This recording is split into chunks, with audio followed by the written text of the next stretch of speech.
नमस्कार ट्रेडर. आजचा दिवस छान होता तसं पाहिलं गेलं तर. आम्ही पण जे कॉल सेल केला होता 48,000चा तो 70 रुपयापर्यंत आलेला आहे. 900 रुपयापासून 1300 रुपयाला सेल केला होता. तर आज मी सांगितलं होतं की स्टार्टिंगला जरा मार्केट थोडं वर येण्याची शक्यता आहे. मार्केट थोडं वर आलं त्यानंतर वन साईड चाललं. नेहमी लक्षात घ्यायचं, ज्यावेळेस मार्केट एक फॉलला चाललेलं असतं त्यावेळेस मार्केट बाउन्स झालं तर ते हायर हायच्या वर जात नाही, ते नेहमी लोअर लो मारत जातं आणि फसवण्याचा प्रयत्न करतं. जास्त करून 5 मिनिटाच्या कॅन्डलवर जर तुम्ही लावलं ना, तर जोपर्यंत ते कोणत्याही प्रकारचा हायर हाय मारत नाही तोपर्यंत ते खालच्या ट्रेंडला इथे एकदा खूप प्रयत्न केला आणि विशेषतः बँक निफ्टीमध्ये त्याने खूप प्रयत्न केला. लेकिन बँक निफ्टीमध्ये जसं जसं ते जायचं 48,000ला तो वरनं करेक्शन यायचं, रिजेक्शन व्हायचं, सरळ मार्केट प्राइस रिजेक्शन व्हायचं. खूप वेळा प्रयत्न केला त्याने. जर 48,100च्या वर निघालं असतं मार्केट तर वर गेलं असतं, पण रिजेक्शन एवढ्या वेळा आलं की ते शेवटी मार्केट खालीपर्यंत आलं. आणि एक्सपेक्टेशन मी जे काल सांगितलं होतं की मार्केट इथपर्यंत येऊ शकतं, तर 47,750 सांगितलं होतं मी. तर 47,725 पर्यंत मार्केट आलेले. 725. हा, उद्या काय होऊ शकतं, आजचा विषय संपलेला आहे. उद्या काय होऊ शकतं आता उद्याचा आपण प्रयत्न करूया. उद्या आहे फिन निफ्टीची एक्सपायरी. जर फिन निफ्टीची एक्सपायरी आपण जर बघतो तर फिन निफ्टीचा जो खालचा लो आहे तो जास्तीत जास्त 21,000 याच्यापेक्षा खाली जाईल असं मला वाटत नाही. मार्केट कुठेही जाऊ शकतं. रात्रीतून सध्या न्यूज असं चालू आहेत की मार्केट कोणत्याही साईडला जाऊ शकतं, पण मार्केटमध्ये जे इंडिया विक्स आहे हा जास्त वाढलेला नाही आहे. आज 8% जरी वाढला असेल तरी एवढ्या फॉल नंतर ज्या पद्धतीनं वाढायला पाहिजे त्या पद्धतीनं तो वाढलेला नाही आहे. याचा अर्थ असं वाटतो की मार्केट रिव्हर्स होऊ शकतं. कमीत कमी 2 दिवस तरी मार्केट राहील का, तर एवढं फॉल आल्यानंतर मार्केट रिव्हर्स होईल. पण उद्या मार्केट कसं खुलेल, कुठे खुलू शकतं, तर जर पाहायला गेलं ना तर उद्या मार्केट साईडवेज खुलण्याची जास्त शंका आहे. निफ्टी थोडीशी बुलिश खुलू शकते. Nifty, bank Nifty, fin Nifty sideways तर डाऊन साईड खुलू शकते, पण इक्वल साईडवेज खुलण्याचे आसार जास्त आहेत. जर रात्रीतून काही वेगळं काही झालं तर निगेटिव्ह खुलेल, पण एकदम पॉझिटिव्ह खुलणार नाही. साईडवेज टू थोडंसं निगेटिव्ह, पण पॉझिटिव्ह एकदम खुलेल अशी अपेक्षा धरू नका. हा, उद्या एकदम खुलल्याननंतर काय करायला पाहिजे, तर जर पाहायला गेलं तर 21,000 बँक निफ्टी, जोपर्यंत निफ्टी 21,250च्या वर जात नाही एकदम बुलिश नाही होणार. पण हा 21,070च्या आसपास जर फिन निफ्टी आली तर तिथून एकदम डाऊन साईडला बसू नका. प्राइस ॲक्शन पाहिजे अगोदर. तुम्हाला प्राइस ॲक्शन चांगली जमली पाहिजे. प्राइस ॲक्शननुसार जर मार्केट इथं खालनं प्राइस पॉझिटिव्ह दिसायला लागलं तर इथनं तुम्ही बाय पोझिशन बनवू शकता. पण तुम्हाला स्ट्रिक्ट स्टॉप लॉस लावायचे आणि फर्स्ट जो बाय येतोय त्याच्यावर कधीही ट्रेड करायचं नाही. कमीत कमी सेकंड बाउन्स नंतरच ट्रेड करा. आणि जो बाउन्स होईल सेकंड बाउन्स त्याच्यानंतर जो फर्स्ट किंवा सेकंडचा जो हे खालचा लो आहे त्याला स्टॉप लॉस स्ट्रिक लावायची. मार्केट दोन्ही साईडला पळेल. क्वांटिटी कमी मारा. मार्केट वर येण्याची शक्यता आहे, पण एकदम वर येईल याची काही गॅरंटी नाही. कारण फिन निफ्टीची जी एक्सपायरी 21,240 याच्या वर होण्याची शक्यता आहे असं दिसतंय मार्केटमध्ये. कारण या ठिकाणी पोझिशन बनले होते आणि त्यामुळे याच्या आसपास होण्याची शक्यता आहे. बँक निफ्टीबद्दल जर सांगायचं झालं तर बँक निफ्टीने 21,725 जे काल मी सांगितलं होतं की इथपर्यंत जर मार्केटने रिजेक्शन दिलं, इथून 48,500 पासून जर रिजेक्शन दिलं तर ते खुल्लंच खाली, सरळ 48च्या खाली, आणि 48च्या वर आलंच नाही तर रिजेक्शन देत राहिलं.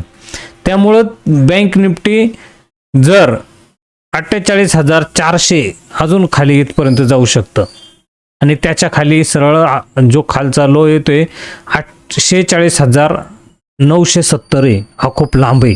एवढ्या लांब जाईल मला गॅरंटी नाही आहे. 47,400च्या खाली जाईल असं मला वाटत नाही. पण हाच जो मेन मुद्दा आहे याच ठिकाणी 47,725 हा याच्यावर जर मार्केट राहिलं आणि इथं कन्सोलिडेशन करून जर निघालं तर तुम्ही बाय पोझिशन बनवा आणि हाच स्टॉप लॉस लावायचा 47,700चा. कारण याच्या खाली जर मार्केट निघालं 47,700 तर डायरेक्ट 47,400 पर्यंत जाईल, स्टेप बाय स्टेप जाईल. आणि त्यावेळेस नेहमी प्रयत्न करायचा की हायर हाय लागतात की लोअर लो लागतात, क्वांटिटी कमी मारा, मार्केट जास्त स्पाइक देऊ राहिले प्रीमियममध्ये, हे लक्षात घ्या.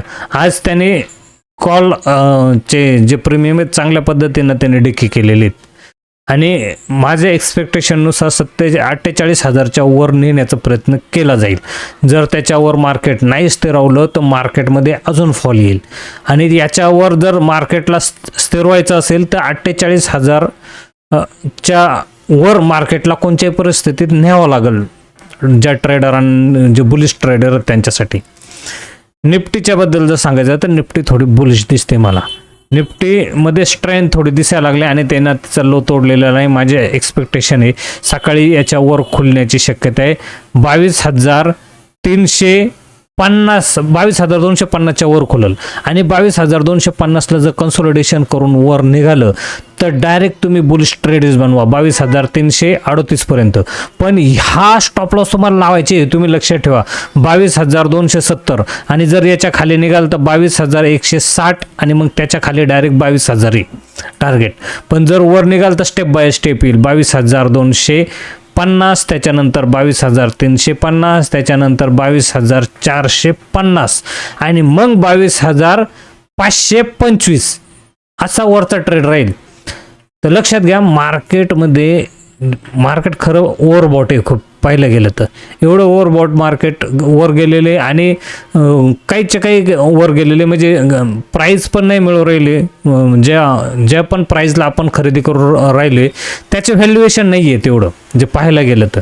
आणि त्याच्यापेक्षा जास्त त्याला व्हॅल्युएशन मार्केटला मिळू राहिले आणि त्यांचे रिझल्ट खराब येऊ राहिले. TCFचा रिझल्ट भलेही कोणी सांगत असेल चांगले, पण TCSचा रिझल्ट चांगला आलेला नाही. हा न्यूट्रल रिझल्ट आहे. काय पाहायला गेलं तर तुमच्यात काहीतरी ग्रोथ व्हायला पाहिजे, ती ग्रोथ नाही झालेली, हे TCSच्या रिझल्टनुसार सांगते. आणि असा इन्फोसिसचा रिझल्ट जर खराब लागला तर मार्केट जे डाऊन ट्रेंडला चालू होईल हे तुम्ही लक्षात घ्या. नंतर बँकाचे रिझल्ट येतील आणि बँकांचे मागचे जे रिझल्ट लागले ते अजिबात चांगले लागलेले नाही आहे.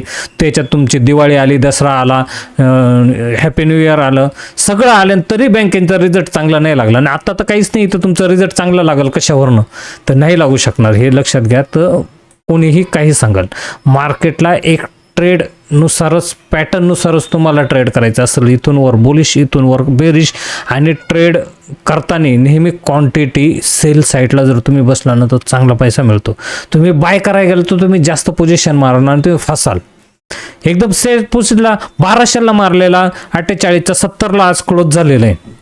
1200 आणि 70 कुठे, काल 900ला होता तो, 850ला होता तो, आज कुठं क्लोज झालाय 70ला. म्हणजे तुम्ही विचार करा ना की जर सेल साईडला तुम्ही बसला तर तुम्हाला पैसे पण जास्त मिळतात आणि व्यवस्थित मिळतात. जो सेल साईडला जो आपण पोझिशन घेतो ती बरेच वेळा बाउन्स होते. पण नेहमी लक्षात घ्या, जेव्हा मार्केट वरून फॉल होतं आणि फर्स्ट बाउन्स येतो त्याच्यानंतर संध्याकाळी जाऊन ते खालीच क्लोज होतो. विशेषतः हा नेहमी पॅटर्न राहिलेला आहे मार्केटचा. आणि जर मार्केट स्टार्टिंगला बाउन्स झालं तर एकदम वर नाही जाणार, ते एकदा परत रिट्रेस करायला खाली आहे आणि रिट्रेस करून सेकंड बाउन्स जर झालं तर ते एकदम ओके बाउन्स आहे असं समजून चाला. त्याच्यानंतरच तुम्ही ट्रेड करा. फर्स्ट बाउन्समध्ये एकदम बुलिश ट्रेड बनवायचा प्रयत्न करू नका. आणि जर ट्रेंड खालचा आहे, फर्स्ट बाउन्स झालं आणि वर निघालं तर तुम्ही ट्रेंडच्या विरुद्ध क्वांटिटी घ्यायची, तर क्वांटिटी कमी घ्या. ट्रेंडच्या विरुद्ध राहणार क्वांटिटी, मग कमी मारायची. तुम्हाला कॉन्फिडन्स नसणार आहे. सेकंड बाउन्स झालं आणि वर निघालं तर मग थोडा कॉन्फिडन्स येईल, तसं कॉन्फिडन्स येणार नाही. ओके, जरा लक्षात द्या, ट्रेड करा, व्यवस्थित ट्रेड करा. निफ्टी बघा 22,300ला सगळ्यात जास्त कॉल रायटर आहे आणि याच ठिकाणी 22,000 पुट रायटर आहेत, इक्वल दोन्ही साईडला. त्याच्या खाली 22,200ला पुट रायटर जास्त आहेत आणि कॉल रायटर वर आहेत 22,450ला.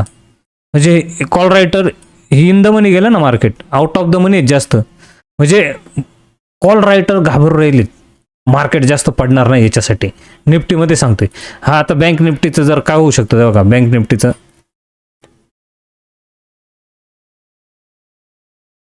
बँक निफ्टी जर पाहिलं ना तर सगळ्यात जास्त 48,000ला कॉल रायटर आहेत आणि पुट रायटर आहे 47,500 आहेत, खाली आहेत पुट रायटर. आणि पुट रायटर 47,800ला पण आहेत आणि 48,000ला पुट रायटर सगळ्यात जास्त येतं. तर पुट रायटर इन द मनी तेवढे, in the money put writer. म्हणजे हे पुट रायटर इथं का बसलेत इन द मनी 1 लाखाच्या आसपास?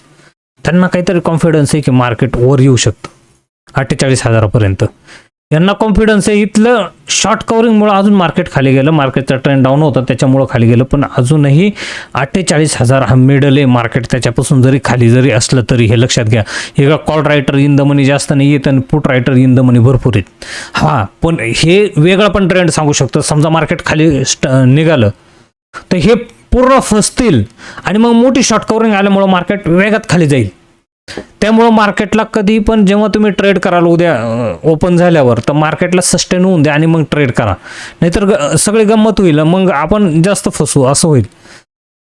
आता या ठिकाणी 21,150चा फिन निफ्टीला 22,000 कॉन्ट्रॅक्ट आहेत आणि त्याच ठिकाणी 20,000 इकडं याला पण कॉन्ट्रॅक्ट येतं. तर माझा असा अंदाज आहे की 21,200 वरच फिन निफ्टीची एक्सपायरी होऊ शकते, त्याच्या खाली होऊ शकत नाही.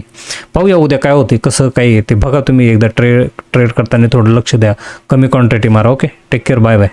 लाईक करा, सबस्क्राईब करा. अजून काही माहिती असेल तर विचारा, तुम्हाला माहिती नसेल तर ती पण सांगू आपण. Okay, take care, bye bye.